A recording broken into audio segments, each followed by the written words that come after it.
We're going to start this unit on boosting and ensembles.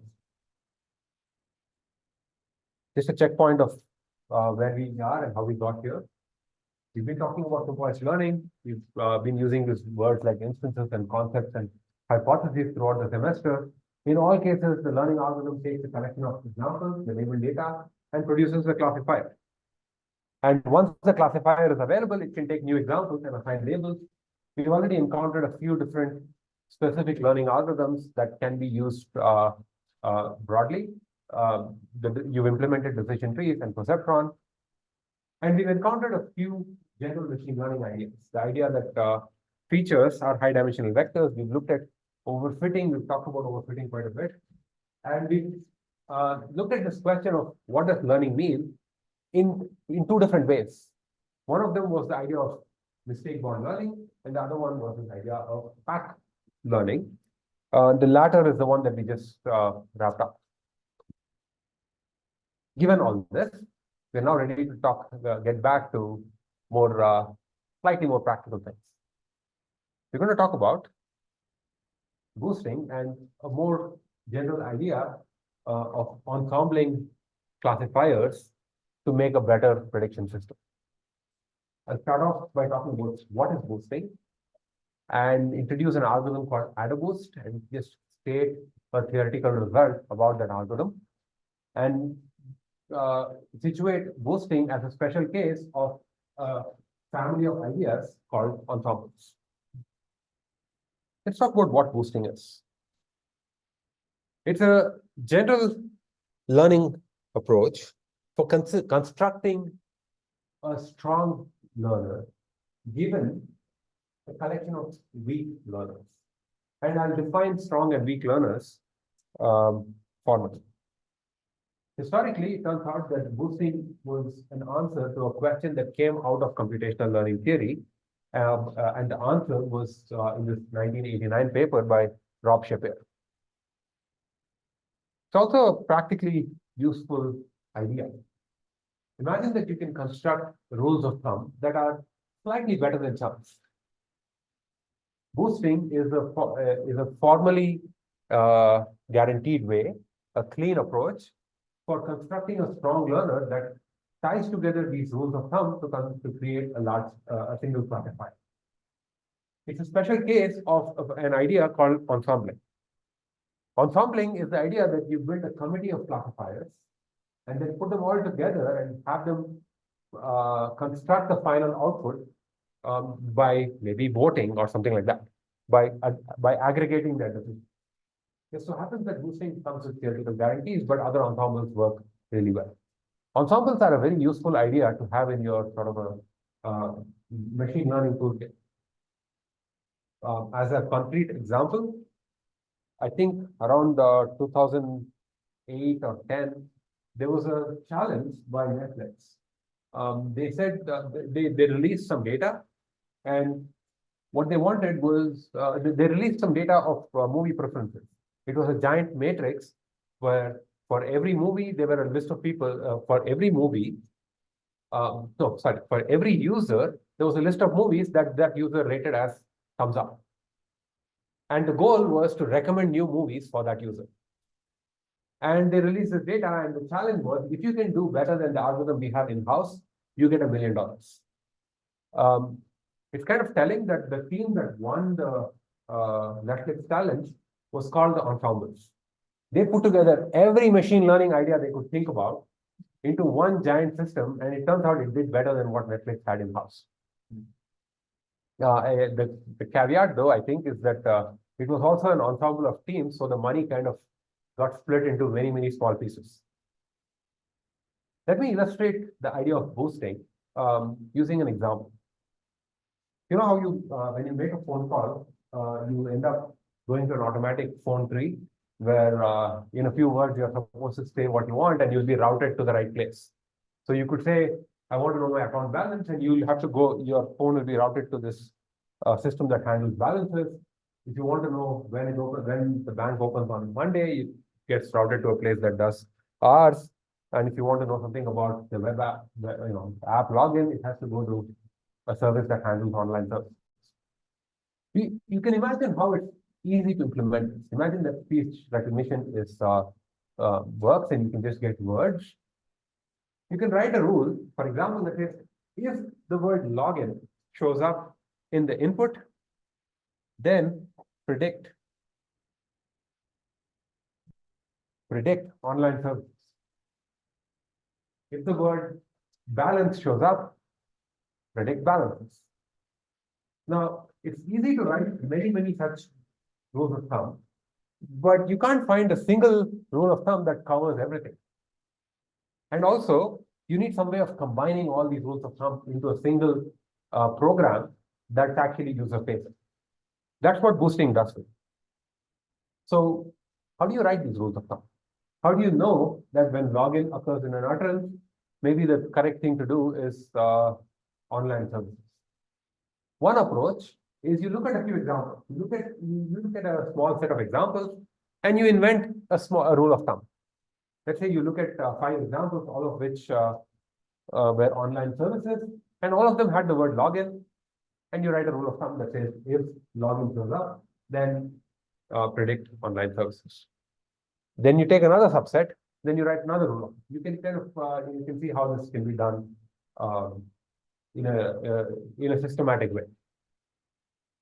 It may seem like this is a hacky approach, but let's say you do this many times, you get 3 rules of thumb, then you can combine all of them to construct a single a single prediction rule. Now, the reason this is interesting is because your combined prediction rule is going to be probably better than any single rule of thumb because it covers more cases. Which is why we say that we are boosting each of these rules of thumb into something better. We are boosting the performance of these weak rules of thumb. So this is not quite fully there yet. I need to specify how to select these subsets. I also need to specify how to combine them into a single prediction system. If you have a single collection of subsets going from there to there, it's just a learning process. You apply any learning algorithm, you get a classifier, and you call that a rule of thumb. So boosting is a general method for converting rough rules of thumb into accurate classifiers. Okay? Yes. Can we say that decision trees use a boosting approach? Decision trees by themselves don't use a boosting approach, but you can boost decision trees into doing better, it turns out. Decision trees by themselves are not, because each, in a formal sense, they are not, as we will see. In fact, that's a good segue into formalizing the whole thing. We saw PAC. We saw the definition of PAC. Imagine that you have some learning algorithm that does the following.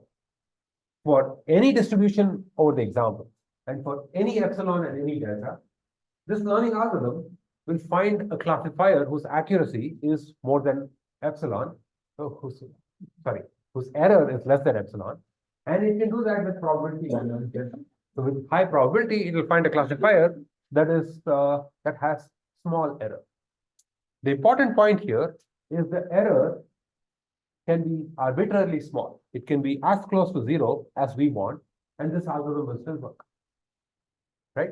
That's the definition. Whether it does it or not is a different question. Epsilon, I can demand that the error is 0.0001, and this algorithm will still deliver. Maybe it needs more examples, but it will still it's still supposed to work. What if we don't have such an algorithm? Instead, what if I have something I'm calling a weak PAC algorithm? It can do the same thing. It can produce a classifier whose accuracy, whose error is less than epsilon. But not only is it less than epsilon, but it's also more than half minus gamma. It's just slightly better than chance. So imagine that this classifier was chance prediction was 50%. The error of this is more than half minus some small number, but it's that's it. There's no more that we can say about it. So it's maybe just 0.49. If gamma is 0.01, then the error is more than 0.49. error is more than 0.49 means it's still okay. It's still, meaning it's still better than chance, is all I can say. So the weak pack algorithm does not actually give you a good classifier. It gives you a classifier that's better than random guessing. That's all it guarantees. Okay. Now the question is, are these two somehow related? This was the question actually that was raised in a paper in 1988 by Michael Kearns and Leslie Valiant. The question was, does weak learnability imply strong learnability? So if we have a weak pack algorithm for some concept class, can I do something with that weak class? Can I do something with that weak pack learner and construct a strong classifier? What's a strong classifier? Its error, epsilon, can be made arbitrarily close to 0. Whereas the error of this has to be more than half minus gamma. Is the setup, does the setup make sense? Any questions?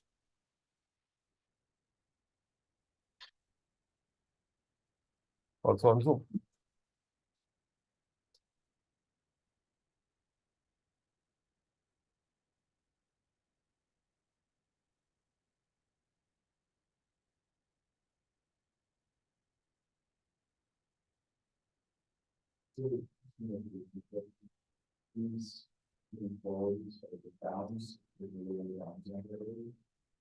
Which ones?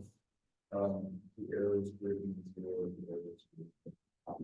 Yes, the lower bound on the error. How bad, how low can the error be for this for the classifier produced by the algorithm? At the top, it says there is no constraint. The error can be anything, that all it needs to be is more than 0. At the bottom, it says it cannot be less than half minus gamma. So there is guaranteed to be some error.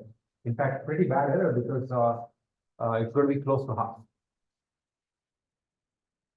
Now, this is sort of an interesting question because can a concept class for which I can invent a weak pack algorithm? Imagine that I can only invent a weak pack algorithm. That's all I can do. I'm unable to construct a learning algorithm that has strong pack guarantees because I'm just coming up with some rules of thumb. The question really is, if I can only come up with some rules of thumb, does this mean that the concept class itself is not learnable? Or is it just my fault? Maybe someone else can come up with a better algorithm. So the question here is, if there exists a weak pack algorithm for a certain concept class, is that a fault of the designer of the algorithm, meaning that they cannot design a good algorithm? Or is it that the concept class itself is unlearnable? Yes.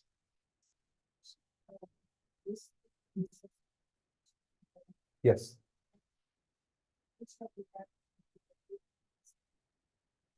In theory, nothing prevents it from doing that. We'll see once we see the actual AdaBoost algorithm, this will hopefully get resolved. If you have a collection of learners, I can create a meta learner on top, like a umbrella on top that says pick one of them and just learn with that. And that whole thing is your weak learn.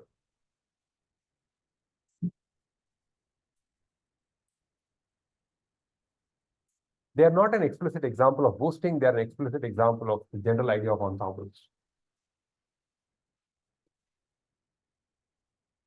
So anyway, this question came up in 1988. At that point, the answer was unknown. And then very quickly, people started working on it. In 1989, just a year later, Rob Shapiro wrote a very cool paper. Actually, at the end of this lecture, or even now, you might be able to pick up that paper and read it. It explains a lot of, it was close enough in history to the definition of pack learning that it needed to explain a lot of things in detail. So, it's a readable paper for you right now. So this paper was the first provable boosting algorithm. The way it worked is it would take the data set and it would call the weak learner 3 times by changing the distribution of the data slightly. And I'm not getting into the details here. And so you get 3 classifiers.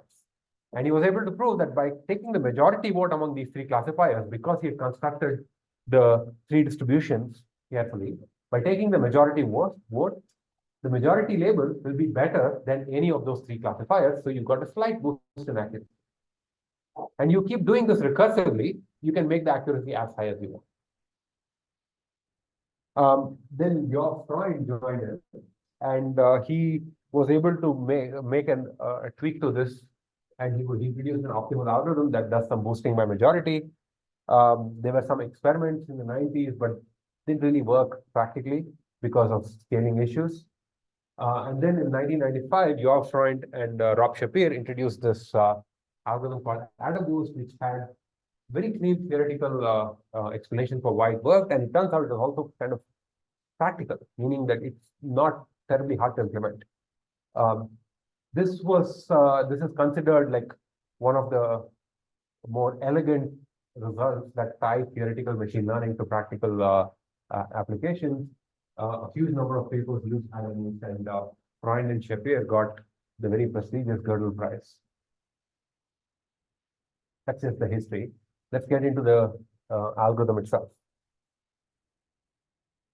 I don't know if I'll be able to get to the end of the algorithm. My goal for today is to introduce the intuition for what the algorithm does, and then we'll see how far we go with that. So the toy example, this is borrowed from I think Rob Shapir's talk, where he talked about the algorithm. Here's a toy example in this two-dimensional data set where you have pluses and minuses. And let's say our weak learner is so weak, its entire hypothesis space consists of only two types of functions. Either it can put a horizontal line anywhere in between and say one side is plus and another side is minus. It can put the horizontal line anywhere here. Or it can put a vertical line anywhere and say one side is plus and the other side is minus. So the choices that the learner gets to make are, should the separator be horizontal or vertical, and where that separating line should be. Okay, this is the weak learner that we are operating.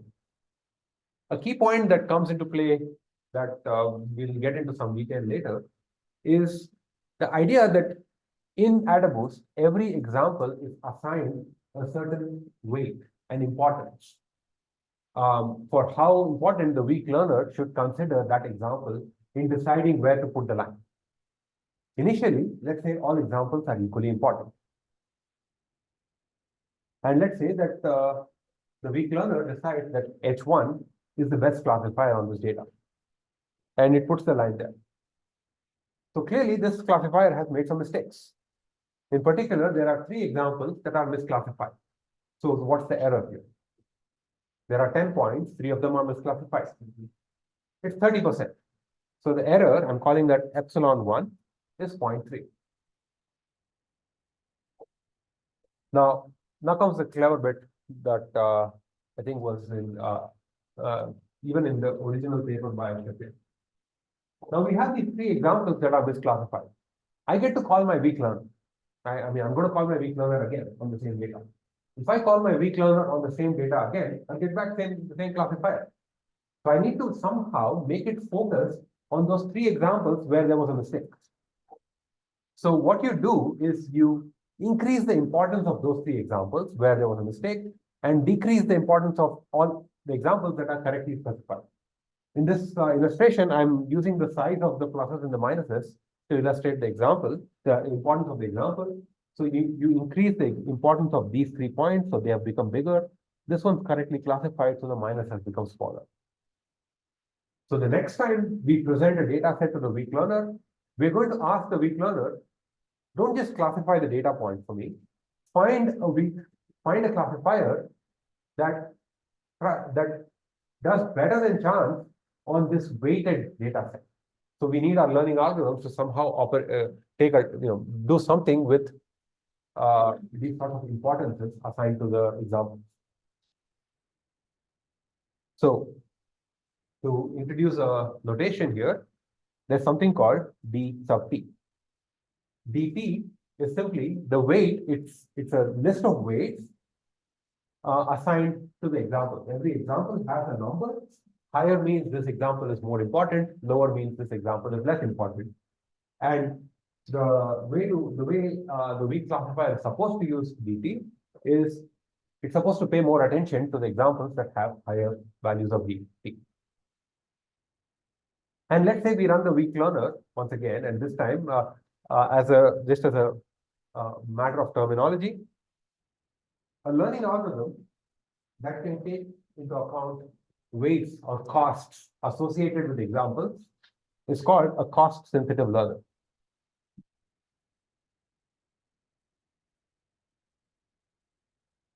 So we are assuming that our weak learners are cost-sensitive learners.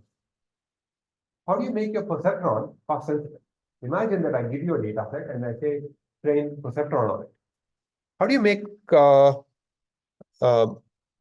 get to the question on Zoom after this.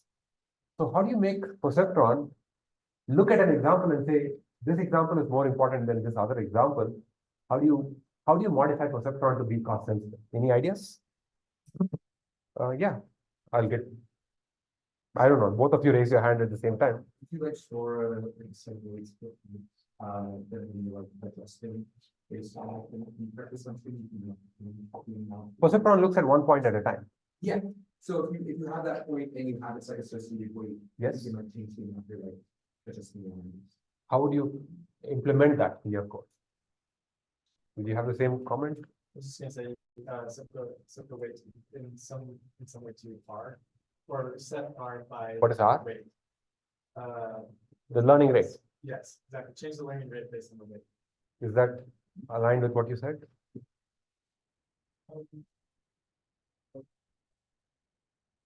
You can, that's another way. You can look at those points more often. You can sample your points so that the more important points come up more frequently. If I had to implement it, I would change the learning rate. Simply because if I have to imagine that I want point number 1 to be looked at twice as frequently as point number 2, rather than doing it that way, I would say look at it once, but change the learning rate to be double. So that simulates the idea of being seen twice. So if the learning rate gets bigger, then that example becomes important. So you have a learning rate policy that is example dependent. Anyway, I'm not going to talk about how to make decision trees cost sensitive. It's kind of a fun exercise to think about. Anyway, then you have a cost sensitive learner, and we already got this hypothesis H1. We're now we have this weighted data set, and we give it to the weak learner, and let's say it learns this rule that says everything to the left of that line is negative.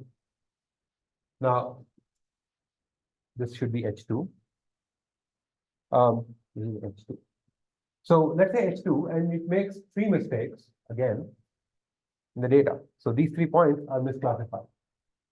I claim that even though those 3 points are misclassified, the error of this hypothesis is not 0.3, but it's 0.21. Oh, there's a question here. Does this guarantee that the error will be at least the weakest of the models? Actually, it's not, it's better than that. The guarantee that we'll see is stronger than what you asked. So can someone justify why this hypothesis H2 has an error that's not 30%, but something lower? Why might that be? There are only 3 points that are misclassified, and there are 10 points. So if you just measure error as a fraction of misclassified points, of course, error is 30%. But what's the difference? Is the error taking into the higher weight of the system? That's right. Because when we are computing the errors, we don't care about a point. We only care about an example to the extent of its importance. So if the weak learner makes a mistake on an unimportant data point, the error is not as much as a mistake on an important data point. This is just a definition that has been adopted for randomness. We will weight, when we are computing the error, we'll weight each example with its d sub t. Every example has a d, an importance. Formally speaking, the error is defined to be that expression there. I'm not going to go over it in any detail, but I'll leave it as an exercise for you to think about why this is reasonable. But the intuition here is, if, for an example, actually, you know what, I'm going to skip the intuition. Think about why this is reasonable, but the important point here is this expression is just like a reformatted version of the statement below that says the error of the classifier is simply the sum of the D's over all examples where the prediction is different from the ground truth. H of xi is the prediction, yi is the ground truth. I'm just adding the importance of all the weights associated with the points where the weak classifier has made a mistake. So I'm adding up the weights of these 3 points. And it just so happens that these 3 points are weighted less than equal, which means there were 10 points. If all points were weighted equally, each of them gets 0.1, but they have been downweighted, so they have weights less than 0.1. So add them up, you get something lower. Did you have a question? Yeah. Okay. Are there questions? So misclassified examples are weighted less. But the game continues. Now we have these 3 things. We have made errors on these 3 points. So we're going to continue this thing. What we'll do now is, for the next round, increase the importance of the points where the error was made, decrease the importance of all the points where the error was not made. So the size of this goes up, and the size of this goes down. Okay, so basically that just means I need to update d sub t for this round. T is the round. This is the 3rd round. D3 will be updated so that those points where we just recently made an error, its importance goes up. Points where we did not make an error, its importance goes down. And the choice of how to make that update is critical for the algorithm to work. Anyway, after that, we have a new data set. Once again, we need to find a weak learner.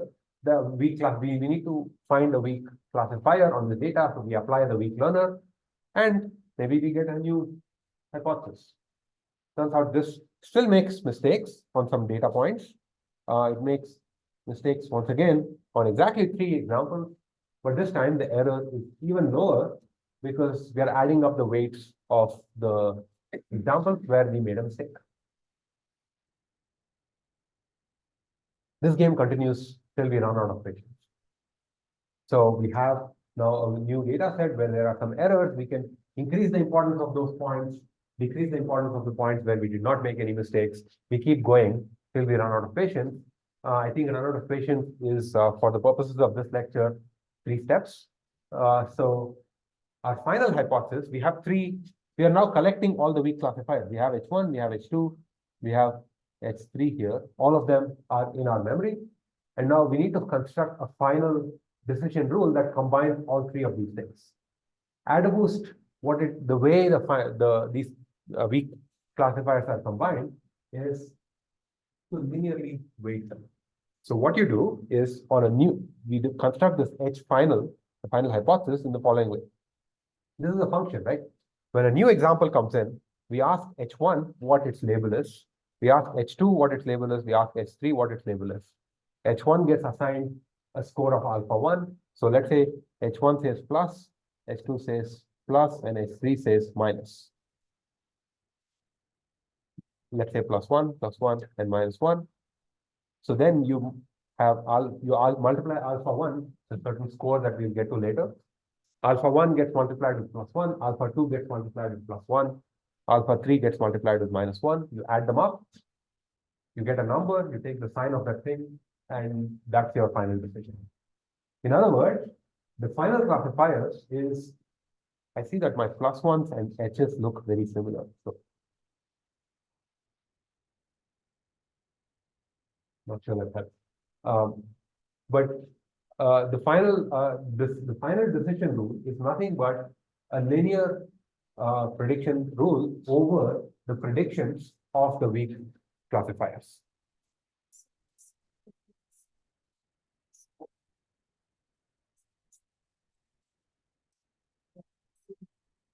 if the people they are used to minimize the error, and does it have any bias? It turns out that the weak classifiers might actually end up being really, really bad. But the final decision rules can keep getting better. There's a theorem that shows that as a number of I'll state it here. The alphas here are really, think of them as the votes assigned to each weak classifier. And the boosting algorithm has to specify how to construct these alphas. So the first weak classifier gets a vote of alpha 1, the second weak classifier gets a vote of alpha 2, the third one gets a vote of alpha 3. You add up all those things and you take the sign of that. Any questions about this? Yes. Yes, good question. Good. The question is, all of this is nice, but I'm just inventing symbols here, alphas and Ds, and how do you define them? Turns out that's what the boosting algorithm needs to specify. We'll talk about that right now. But here's an outline. I'm just summarizing what we saw. We won't talk about how to do that today. We'll do that on Thursday. You're given a training set. We are still operating in binary classification. So the training set consists of pairs of instances with their true labels, xi and yi. Each x is in some instance space, and the y's can be either +1 or -1. You need to iterate for t steps. In each step, you construct a new weak classifier. First, we construct a distribution dt on the set 1 to m. This is the set of examples. So really, dt is a list of weights associated with the example. And the example gets a weight. And this is for the tth round. And using dt, we find a weak classifier, ht, that has a low weighted error, epsilon t. And you keep doing this again and again till you, for t steps. And after t steps, you construct the final output. And that brings us to the question, how do we construct the dt and how do we construct the final output? These are two things that are unspecified here. The middle step is done because you can use any learning algorithm, any learning algorithm, provided you make it cost sensitive. Like we discussed with perceptron. You can have boosted perceptron, you can have boosted decision trees, you can have boosted anything. So the task of finding a weak hypothesis that has a small weighted error can be outsourced to any learning algorithm. The boosting algorithm is this meta algorithm that sits outside that can take any learning algorithm and make it better. So we need to specify how to construct the distribution at each step. Assuming that the weak hypothesis, the weak learner knows how to use that distribution. We also need to specify, having constructed these t weak learners, h1, h2, till h capital T, how do you combine them to construct a full prediction rule? We saw a hint of that, of how it's done, but I'm not going to get into the details of that today because it's going to take some time. Any questions? Yes. So we don't just treat you like any other network parameter and like predict solve for validation. You basically, that one way of doing that. Another way of doing that is there's a out of this we will notice that something will come out of the theory of this that basically says when you find a weak classifier, if it turns out that its error is so bad, it's worse than chance, then there's no reason to continue using it because you've essentially exhausted the signal in the data. So that could be another sort of a natural stopping point. Another stopping point is you just say that you use the amount of compute you have to decide how much, and that's a non-trivial concern because imagine that each of this weak hypothesis is an expensive process. So there are different ways to go about it. Okay, I'll stop right now. We have office hours today. So if you have any questions, we can talk in office hours. Don't forget your homework and don't forget the project milestone.